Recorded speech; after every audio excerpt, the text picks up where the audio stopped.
Hey everybody, it's Todd Dills with Overdrive Radio, coming to subscribers Friday, July 7th. We've got a bit of a special preview for all of you here, a special report dropping this coming Monday, July 10, with this podcast.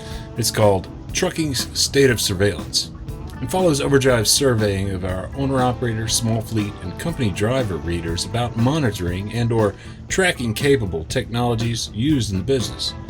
We asked readers to assess the techs they use, from smartphones and ELDs to truck and trailer telematics and various permutations of monitoring video cameras. We asked them to assess those techs and rate what's being given up in costs and or being gained in benefits. Reporting around those results yielded plenty in the way of just how working owner-ops and other truckers view how those techs are changing the business and culture, as monitoring goes well beyond just fleets today, and down to other business-to-business relationships with brokers and others. But all that reporting also follows attorney and academic Karen Levy's book, Data Driven: Truckers, Technology, and the New Workplace Surveillance, in which Levy tells the story of trucking during a time of transition, before and after federally mandated electronic logging devices came into play in late 2017. The book leans heavily on in-depth work with working drivers and boatloads of other research besides, including leaning in part on Overdrive's own chronicling of the ELD transition over the last decade and more. Our own long-haul Paul Marhofer early on in 2023 suggested interviewing Karen Levy. That was well before we began work on the special series of features you'll find Monday on the state of surveillance in the trucking business.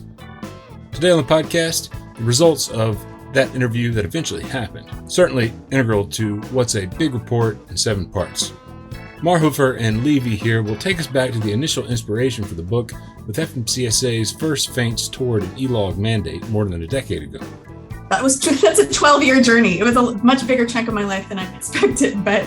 The talk touches on added stress around hours accounting, added pressure on drivers of all stripes from supply chain parties, and dovetails with Overdrive's reporting from late last year on crash statistics since the mandate, too. At a fundamental level, Levy noted, truckers know the problems they face: detention and parking, how those are intertwined with making the hours of service regulations as onerous as they can be for many, and that they're all fundamentally problems of economy, of finances, of just compensation for the time put in. Just compensation for all of that time. For all the rancor that the ELD mandate engenders, and all the technological intrusiveness that it's in some ways enabled, ELDs can play a role in that just compensation fix. But as Levy has it, there's certainly no panacea, much less any kind of magic safety tool. So if our thinking is that, this is a safety technology, it's like failing on its own terms. That isn't to say that it can't have some positive impact or that it might not be like part of a solution. But I think, in my view, what would make it, with the solutions we actually need are economic, right? Are based on paying people for the work that they're doing. In some ways, the ELD is a bit of a red herring because the real problem, in my view, is those pressures on drivers. On the other side of a break, we'll dive in with long-haul Paul Marhofer's conversation with Karen Levy, author of Data Driven: Truckers, Technology, and the New Workplace Surveillance. Keep tuned. Every diesel needs to defend against clogged injectors, low lubricity, and slipping fuel economy. The best defense is the best defender. House Diesel Defender with advanced IDX4 detergent. Get a deeper clean, maximum lubricity, and boosted fuel economy. Guaranteed. House Diesel Defender. Get optimal performance. House. For every diesel. Find more information about Diesel Defender at HOWESHouseproducts.com. Okay, to set this up, you just need to know one little piece of information. Though Karen Levy is today situated on the staff at Cornell University in Ithaca, New York, she's originally from Indiana, just like our own long-haul Paul Marhofer. Here's Paul. The whole Indiana thing resonated with me because you're right there in the heart of farming country in Lafayette, but here you are, an attorney who devoted a significant portion of your professional life to studying the impact of electronic logs on trucking. I just have to know what makes a nice attorney from Indiana so interested in this. Yeah, I mean, it was a little bit of an accident, to be honest with you. A happy accident, an accident I'm glad I fell into. But like you said, I was working, so I got my law degree, pretty quickly realized I didn't want to practice law. That was like it's a noble profession in many ways, but it wasn't for me. But I was very interested in kind of how law works and how it impacts people, less so in practicing. So I went and got my PhD in sociology, and I really wanted to study the impact that technology was having on people's everyday lives, and especially on kind of how we think about rules and the rules we're all required to follow. And, oftentimes we have rules that are on the books that, like the hours of service are a prime example, of course, but there are lots of other ones where, society wouldn't really function if everybody was following the rules, and we kind of just, pretend that those are the rules, but they're not. So anyway, I wanted to study how technology was impacting that. And I was kind of looking around for a site like where I could study that transition. And just by accident on the radio, I heard a story about what was then called the EOBR mandate, right? The electronic onboard recorder mandate. Now we call it the ELD mandate. And I thought this was in 2011. And I thought, well, that's kind of sounds like what I'm talking about, right? There are these hours of service rules that, people who work as truckers have very little choice but to, do their work as they need to. And sometimes that means that they can't follow these laws to the letter. And like, that's just what the industry requires. But like, what's it going to look like if we start, tracking everything people are doing? So I went to a truck stop, like that evening or the next day, I can't remember, just to see what is it like to talk to truckers. Like I didn't have truckers in my family. I didn't know any truckers personally, really. Now I do on my in-laws side, but at the time I didn't. And I found it great. Like I loved it. I loved talking to truckers. They had so many stories. They were so generous with their time. Like I asked so many stupid questions at first, but people were just incredibly kind. And I loved the community, and I loved learning about this, profession of workers we're very dependent on, but which a lot of people are very content never to think about. So I was just kind of hooked. And then I wrote my dissertation about the ELD mandate, and then subsequently thought like, I would really like to tell this story more broadly. So I decided to write the book, and that's a 12-year journey. It was a much bigger chunk of my life than I expected, but I'm very glad that it happened. One of the things that amazed me in the book was just how transparent these truckers were with you. Like they were giving you some really deeply personal stuff. And I think you alluded to this, the fact that you were this fresh-faced outsider who was genuinely inquisitive seemed to work in your favor. I could just probably, just out of curiosity, do you remember what truck stop you went to? That first truck stop was Jubitz, which is outside of Portland, Oregon. You went to Jubitz. Oh yeah, that's a legendary, iconic place. Yeah, so you went Jubitz was the first one. And then I went to a bunch more just across the Midwest, and then I was on the East Coast for a while. So I went to, I don't know, a couple dozen over the years, but Jubitz is where I got started. Yeah, maybe the most, poignant quote you got from a driver was the guy saying, this is no effing party. We're not out here to party. Remember? And he really just laid it all out there to you. And he set me straight for sure. It's important for our listeners to know that most of your work was at the time that legislation went through, but before the implementation. So you kind of caught the zeitgeist of the times and the angst of the time between 2011 and 2014. Is that correct?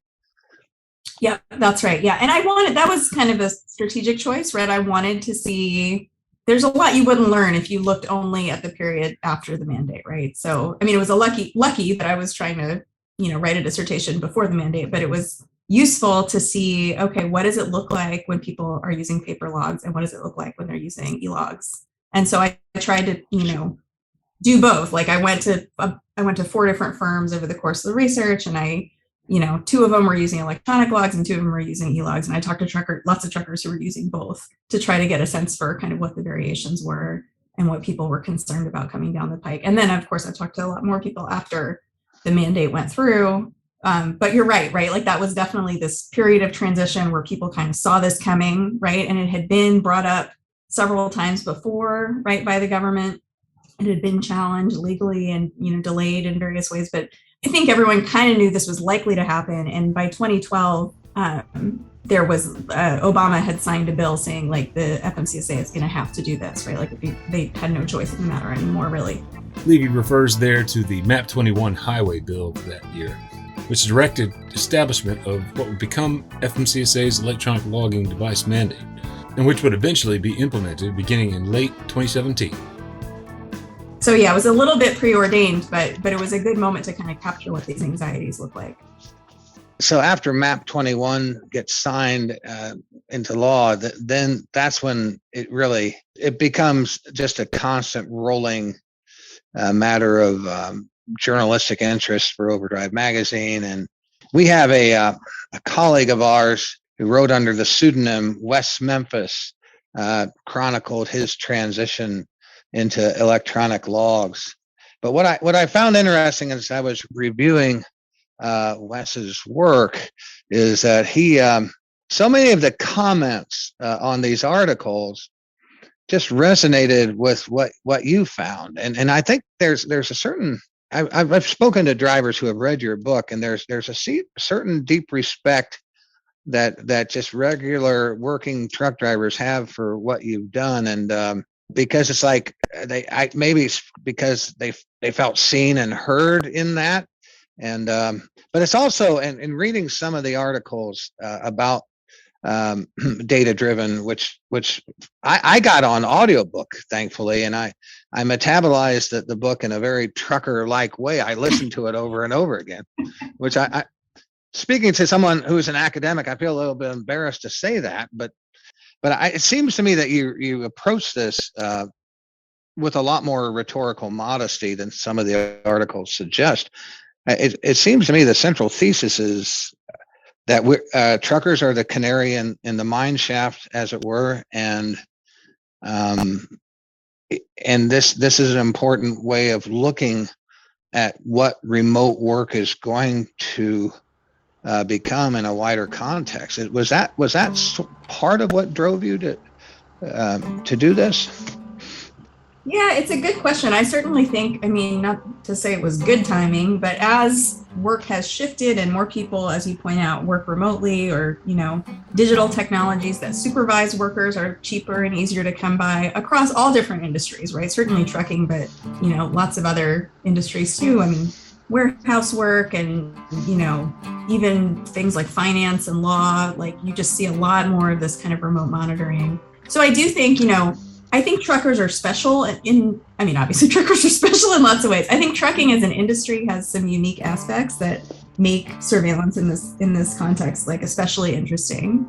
But I think you're onto something when you say that this is also maybe an indicator of what's to come, right, for other folks. So my hope is that the book, is of interest to truckers or people who care about trucking, but also speaks to these kind of broader dynamics around management and labor across lots of different industries. I was just reading, there's this article that came out in the New York Times maybe a year ago where it's about productivity monitoring. And they don't talk about trucking, but they talk about all these other professions. And one of the people they talk to is a hospice chaplain, which you would think is like, maybe the least quantifiable work, right? Like the work of a hospice chaplain is so personal, right? It seems like hard to score that or like assign a number to it in any kind of way. But they talk about how this hospice chaplain has to deal with like this point system, right, that her employer has instituted that tracks where she is, and she gets a certain number of points for different lengths of visits and stuff. And she just talking about how it's changed, her work and how it flies in the face of kind of what it is that she thinks she does all day, right, which is this very personal interaction with people who are about to leave this world. And, that's maybe an extreme example, but I do think it really hits home that this type of monitoring, right, or trying to kind of, get a sense for what workers are doing, to maybe to the detriment of trusting them to do what's best, is something that a lot of folks are beginning to encounter across different types of work. You make this distinction between, the original argument, well, why would you object to a device which electronically monitors your hours of service, to what came with that, which was the fleet management systems.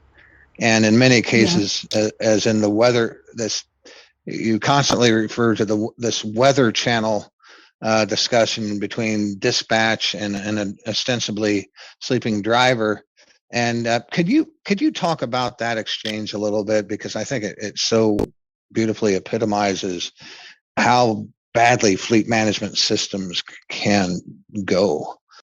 So the exchange you're talking about, Paul, is this exchange that was in Landline magazine way back in December 2013. And they reprinted it because it's this pretty wild exchange between a driver and a dispatcher via a fleet management system, where the dispatcher is at like 1 minute increments, kind of harassing the driver to get back on the road, right? And is saying like, you have hours, you're going to service fail this load. I can tell that, you got to go, right? Like really pushing him. And the driver says, well, I'm sleeping now, right? Like I can't drive and sleep at the same time. And then a couple hours pass, and then the driver says, there's a bad storm and I can't roll right now. And the dispatcher says, like, first the dispatcher says, keep saying you have hours, right? Like basically suggesting that the driver shouldn't be sleeping, shouldn't be tired, and that he knows that because he has, back office access to his hours of service data. And then he says, the weather channel shows that there's only 1 or 2 inches of rain in your area. So, you saying that there's a bad storm, like that doesn't hold up either. And what is really interesting about this exchange, I mean, one thing that's interesting about it is just that it happened, right? Like folks who've been driving for a while know that, the idea that your dispatcher can reach out to you at 1 minute increments while you're driving is not something that happened 20 years ago. But what's also really notable about it is, the types of information that the dispatcher thinks they have about how tired the driver is or what the local conditions are, and how they're using that to challenge the driver's account, right? To challenge the driver saying, I'm sleeping now, or to challenge the driver saying, the conditions aren't good for me to go. And that's so different from what drivers are used to in the industry, right? Like so many drivers told me, I'm the captain of my ship. The whole reason I got into trucking is because I wanted to be able to make decisions on my own. That's the way it's been, right? For the decades or the millions of miles of safe driving I've been doing. Like I'm a professional, this is what I do. And you can just see how these new technologies fly in the face of that professionalism and trust when a dispatcher can say like, I actually know better than you, even though I'm hundreds of miles away. So and of course the federal mandate, right? The ELD mandate doesn't require all of that stuff, right? It doesn't require the dispatcher to have a weather overlay of the map or to, talk to drivers in a particular way. But it does facilitate that, right? Because those technologies are built sort of on top of the ELD, right? And kind of comprise this fleet management system that is much more common now in trucks. So it just really changes a lot about how truckers are managed.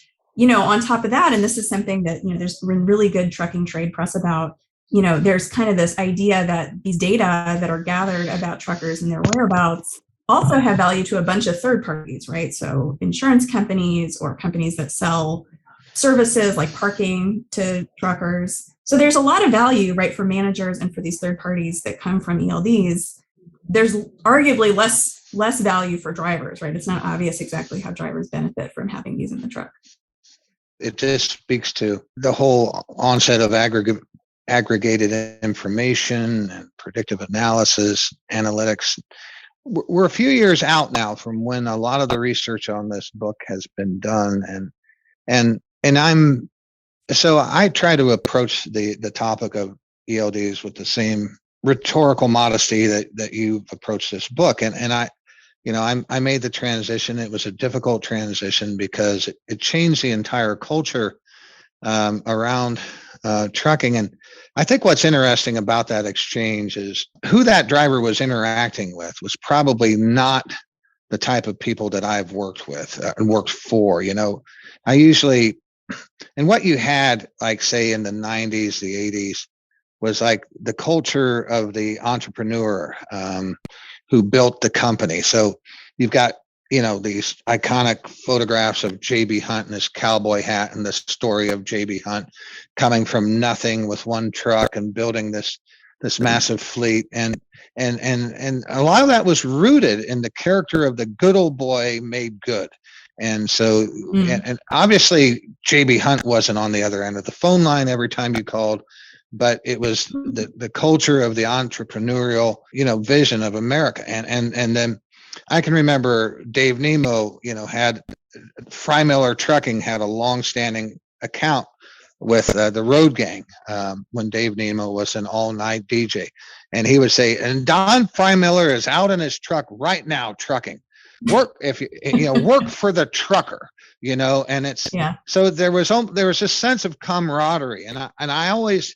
And you probably know this by now, Karen, but in Indiana, there were a lot of farmers with small fleets of 20, 30 trucks, because these were complementary skill sets. They already had the shop.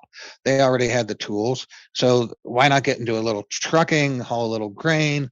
And these were all just like good old boys who were breaking the same rules that you were breaking when they were out in the trucks. So, and you speak to that early in the book when you speak to how there was a certain camaraderie and a certain persuasive sense of solidarity with labor that used to exist, that early ethnographers identified, like in the incident of the people being allowed to smoke in the mines and stuff like that, and ELDs sort of take that all away, and now you're being run by a technocrat in an office who probably knows how to run a computer but doesn't know what a fifth wheel is.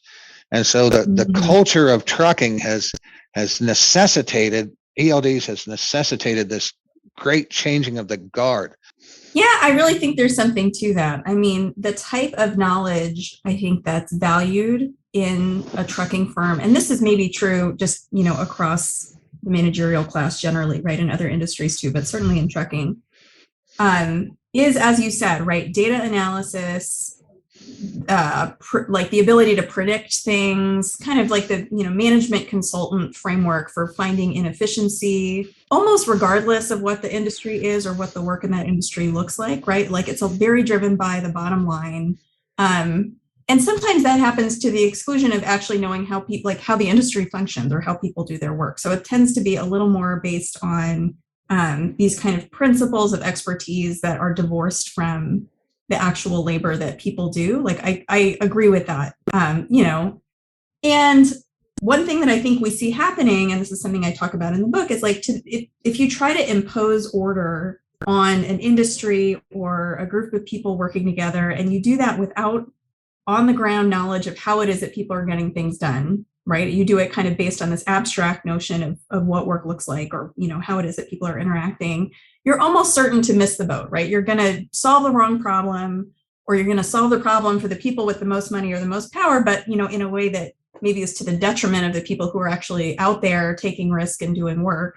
And I think that's what's happened in trucking. And I think, the entire ELD mandate and the framework from which it stems is kind of based on this idea that, the problem in trucking is that people are breaking the rules, right? And not that the problem in trucking is that people are incentivized to drive themselves, sometimes quite literally to death, right? Or that the problem is that we haven't set up an infrastructure for people to get the rest they need, or that people aren't paid for their labor, or that we detain them, for hours on end unpaid.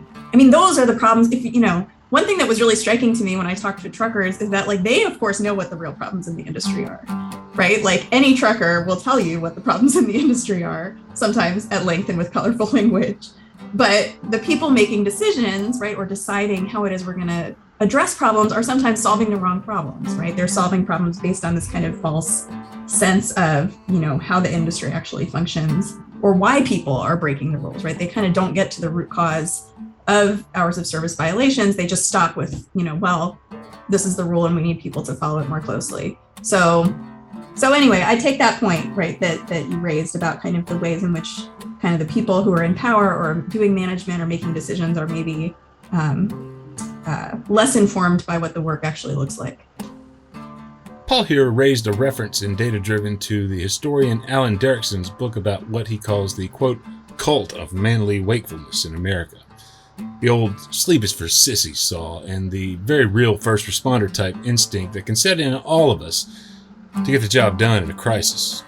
A crisis like, Marhofer noted, 12 hours worth of unexpected attention and drive to make up that time, part of what contributed to tragedy for Paul, as he shared with Levy here too, when he wrecked his Western Star well more than a decade ago now. It's a story he told in our Over the Road podcast series. Find it back in the Overdrive Radio podcast feed wherever you're listening. It re-aired here beginning in late 2020. You know, there's quantitative studies that talk about the relationship between detention time and safety, or the wage structure in trucking and safety outcomes, right? So we have statistics, but I think what we need are statistics and stories, right? And that's a lot of why I decided to study this topic in the way I did, where I could try to hear the stories of, you know, folks who are actually doing the work and have, you know, are putting themselves at risk and sometimes have suffered, you know, really awful consequences as a result of the political economy of the industry or the way it's arranged. And, you know, to your point, Paul, about manly wakefulness, right? This idea that people feel the need to, I think the way Derrickson puts it is to stay in the saddle, right? And, you know, stamina becomes really central because people have to do it, right? Like they have no choice but to do that, even if, you know, to your point about like what your doctor was telling you, even if you know you shouldn't, right? Or that it's not the safest thing to do. When you're faced with financial incentives like drivers are faced with, it's not surprising that, you know, people sort of sometimes act against their own interests, right? Because like you have to weigh risk versus the short-term need to, you know, keep the lights on at home. You know, you raised earlier this quote from a driver that I reproduced at some length in the book about how it isn't like an effing party, right? And I thought that driver was one of the best people I talked to, right? And he really made clear for me that, you know, we can talk like cowboys and we can talk about, you know, the culture of trucking and it sounds like it's fun. And, you know, I admit like the reason he said these things to me was because I was kind of like truckers are fun people to talk to, right? And there's like a lot of storytelling and, you know, it can be like an interesting, fun culture to get into. But he really set me straight, right? By saying like, you know what, like this is a gloss on an economic need, right? Like I have to drive when I'm tired. Like I have no choice, right? Like I can't feed my family if I don't do it. And so if I act like it's, you know, if I act like stamina is fun, right? Or if I kind of like challenge myself to stay in the saddle, like that's a necessity for me. I'm not doing that because like it's fun to put myself at risk. It's because, you know, this is what's required of me. This is what the industry requires of me. So it's important, I think, to keep those things in one's mind at once. Like that was something I really learned from getting to talk to people that I certainly wouldn't have learned if I was just analyzing, you know, the crash data in my office. And that's why, you know, one reason I'm just deeply, deeply grateful to the trucking community for sharing those stories with me. Like, it's just been an unbelievably humbling experience to get to know drivers and to hear about the pressures that they face on the road. I love this quote that you have from Ann Bailey, the oral historian who wrote Semi-Queer, and she describes truckers or trucking with years of experience mixed with sheer desperation. And that's leading up to e-logs. Maybe that was what the cultural gloss was covering of the outlaw, the cowboy. And you still see that. It's a funny thing. Trucking has almost become this two parallel industries. There are still people who have been able to retain those trappings, and there are some very aesthetically beautiful trucks out there. And then there's the rest of us who you know, are company guys who wound up, you know, having to just go along with what the government mandated, and a lot of us are in slow trucks with, you know, I'm in a slow plain Jane blue Freightliner. I don't know if the desperation is completely left, but I will say this, and I'm rambling a bit, but I hope we're both from Indiana, so we can roll with this. When you talk Absolutely. To the work to rule, you know, how ELDs created this work to rule labor action, I wonder if some positives did not evolve from that, because as a company driver, I think I've had 7 raises since electronic logs came out. I see it as sort of a mixed bag. Yeah. Maybe this is surprising to some people, but in the end of the book, I actually don't come down on the side of like, you know what we should do is just throw out all the e-logs, right? Like, I'm not confident that that's a good thing. I think there are some benefits potentially to them, as you point out, when they're, you know, operated with an eye towards drivers' interests. It sounds like, I mean, I don't know who you're working for, right? But it sounds like if they're giving you repeated raises, they recognize your value in a way that I think a lot of trucking firms tend not to. I think the sense I've gotten from talking to some other drivers is that there's sort of, and this is actually something Gord McGill said to me the other day, that there's some desire maybe among some firms to kind of look for lowest common denominator ability because, the management software allows people to kind of like, it discounts the traditional expertise that some drivers might have. And it sounds like that's not something that's happening in your situation, which is certainly a good thing. I think ultimately, at the end of the day, after thinking about the ELD for a long time, my take is not that like there is no role for electronic logging in trucking. Like, I think there may well be a role for it.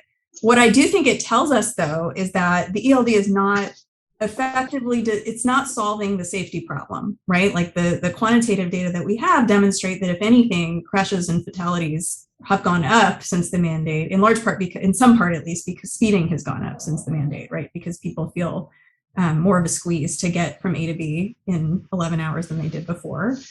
So if our thinking is that, this is a safety technology, it's like failing on its own terms.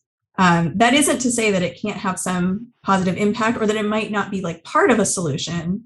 But I think, in my view, what would make it, with the solutions we actually need are economic, right? Are based on paying people for the work that they're doing. And it's great that, to your point, that some truckers are seeing six-figure salaries or six-figure wages at this point. By and large, trucker wages have been really stagnant over the last 15 years. And they're about half of what they were in 1980. So we have a long way to go. But I would love to see that, right? I certainly think that, some of the work that policymakers are just beginning to do, to kind of think about the FMC exemption, Fair Labor, the FLSA exemption, the Fair Labor Standards Act exemption that keeps truckers from getting overtime. It's good to see that folks in Washington are beginning to think about that, are beginning to think about the relationship between detention time and safety outcomes. That to me is, in some ways the ELD is a bit of a red herring because the real problem, in my view, is those pressures on drivers. I think Michael Belcher was the first one that pointed out, Yeah. when deregulation occurred, then this re-regulation of the individual took its place. Yep. He talks about the new regulatory imperative. And as I read those comments in Overdrive, it seemed like so many of those commentators were spot on. And I thought, everything they're saying is right, but it doesn't seem, it will never have any collective heft, if you will, because it's that's maybe the after effect of deregulation and the breaking of unions. It's very difficult for people to throw this off collectively, it would seem to me. And to your point, I don't find myself as an apologist of electronic logging, but I on the other hand, I don't know. I don't see it as all bad, and I don't see it as all good, if that makes any sense. Yeah. No, I think that does make a lot of sense. And to the extent that I talk about this in the book too, there are some kind of silver linings potentially. If one of the things we want to do is be able to quantify detention time, for example, right? Like, because policymakers tend to speak in the language of, money, right? And numbers. This is certainly not enough in its own, like on its own. But if ELDs help us quantify how much, of truckers' time is lost to detention, that's not a bad thing, right? Like, there are some good things from getting that visibility into what people are dealing with. So, and I have certainly talked to companies and to drivers at companies that have implemented ELDs in ways that are like pretty sensitive to drivers. And a lot of it, I think, is people who tend to have a longer term view and value retention of really well qualified drivers over just like churning people out. I think people who really want to keep a strong workforce have a tendency to think differently about how they're going to use technologies like this, right? And like, maybe they don't collect all the data that the fleet management system enables, or, they think about how to actually provide for their workers' needs, and don't just like expect them to bear all the risk with no support, right? And the ELD can be part of that process. There's some really good, it's not studies I've done, but some studies I cite in the book, some really good comparative studies about companies that have rolled out ELDs kind of in different ways, right? Like in these are like experiments where they, talk to different firms and have them roll them out with different kind of programs that focus on culture and wages and things like that. And you can see that like the ELD is not one thing, right? Like it can be used in lots of different ways. And so maybe it can be part of a solution. But I think it can't solve problems on its own. And sometimes some companies use it in ways that certainly exacerbate problems and place truckers under even more pressure than they were facing before. I'm not sure how much there is in this book that truckers don't know, right? Like I think truckers know what the problems are in their industry, and they know the challenges that they face in doing the work that they do. But to have, gotten to know folks in this industry and to continue to be so welcomed by the folks who are doing this work, who certainly have better things to do with their time than answer my dumb questions about the ELD mandate. It's just been an incredible honor, and there's nothing I can say to communicate my gratitude, except that I really hope that the book does justice to the stories that people have told me. Again, that's Data Driven, Truckers, Technology, and the New Workplace Surveillance by Karen Levy. Find more about the book from Marhofer in the post that will house this podcast for Monday, July 10, 2023, where you'll also find links to Overdrive's State of Surveillance Special Report, as noted at the top. Find a direct link to the main story in the show notes, too. For those listening on the feed, the link will be live Monday, wherever you're listening. Overdrive Radio is available via Google and Apple Podcasts, Spotify, TuneIn, SoundCloud, Overcast.fm, and so many other podcasting services. Subscribe to access these episodes early, and if you haven't, leave Overdrive Radio a rating or review wherever you're listening. No doubt it helps other interested owners find the show.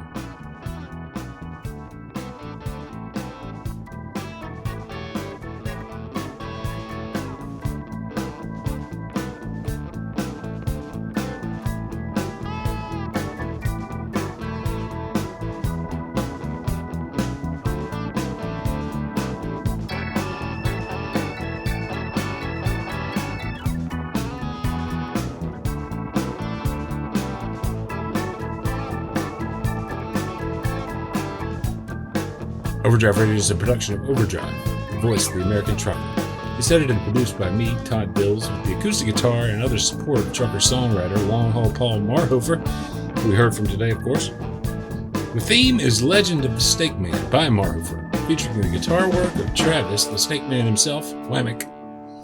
Terry Two Socks Richardson on bass, keys by Tishomingo Jim Whitehead, and on drums, Andrew Marshall. The podcast is backed up further by Overdrive's own news editor Matt Cole, social media coordinator Holly Young, executive editor Alex Lockey, and video editors Lawson Rudisler and Mr. Andrew Glenn. Next week, we're dropping in with Henry Seaton to take a look at the future of safety ratings and potentially fully automated electronic inspections. More in the State of Surveillance series. See you next time.